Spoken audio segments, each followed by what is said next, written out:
Hola, hola. Si em preguntessin a quina ciutat viuria, la meva resposta seria Sydney, i avui sabreu per què. Aterro a les antípodes de casa i vaig directament per veure amb els meus propis ulls l'Opera House. La proposta guanyadora del danès John Hudson és el símbol arquitectònic de Sydney i un dels edificis més coneguts del món. El passeig del port, amb el Harbour Bridge de fons, és una de les passejades obligatòries, i a l'altra banda hi veureu el Luna Park, inaugurat el 1935. Voltant arribo al barri de The Rocks, i un ocell molt xungo em confirma que estic a una terra molt diferent. L'ibis blanc és molt comú a Austràlia i és conegut també com a Bin Chicken, perquè busca entre les escombraries. I només arribar conec gent espectacular amb qui visitaré la famosa Bondi Beach, una platja ideal pel surf i la més coneguda de la ciutat.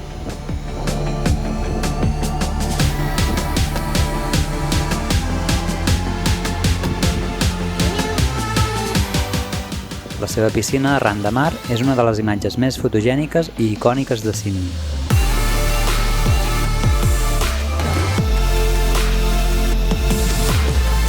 I rematem el dia amb un bon sopar a una de les barbacoes públiques de la ciutat. Sydney és una ciutat relativament nova, on l'arquitectura contemporània contrasta amb edificacions de l'època colonial i d'estil europeu. Grans edificis s'enlairen formant un skyline imponent envoltat de grans parcs, i és que els australians ho valoren moltíssim, perquè a tots els parcs hi ha moltíssima activitat i amb gent de totes les edats. D'aquesta ciutat m'entusiasma la quantitat de coses a fer. Sense planejar-ho, m'entero que fan un festival d'R&B i hi vaig de cap, que canta Neyo i feia 1000 anys que el volia anar a veure. Molt top!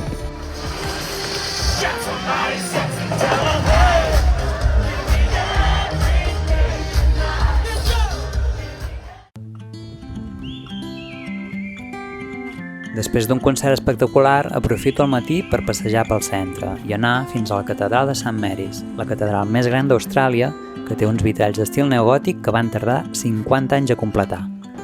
Agafo el metro i vaig fins al barri de Chippendale, un dels barris més creatius amb art urbà i detalls interessants d'algunes realitats d'Austràlia, com la lluita pels drets indígenes o el seu passat britànic. I visito una galeria d'art contemporani que em va cridar l'atenció, la White Rabbit Gallery.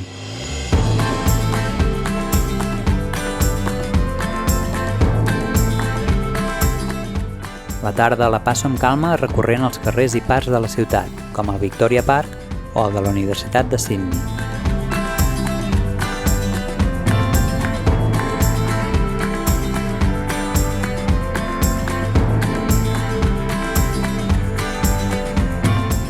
Fins que arribo a Chinatown, on acabo el dia.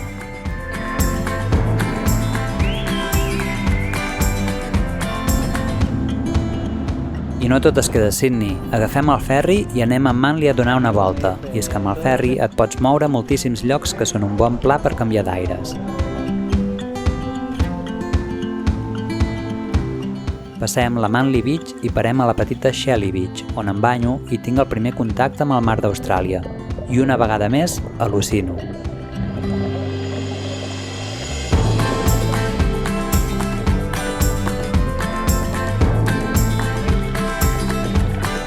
T'imagines veure tot això a la platja de la teva ciutat?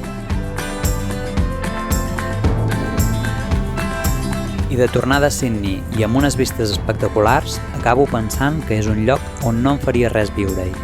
I amb aquesta reflexió m'acomiado de Sydney, content, agraït i convençut que si puc, algun dia hi tornaré.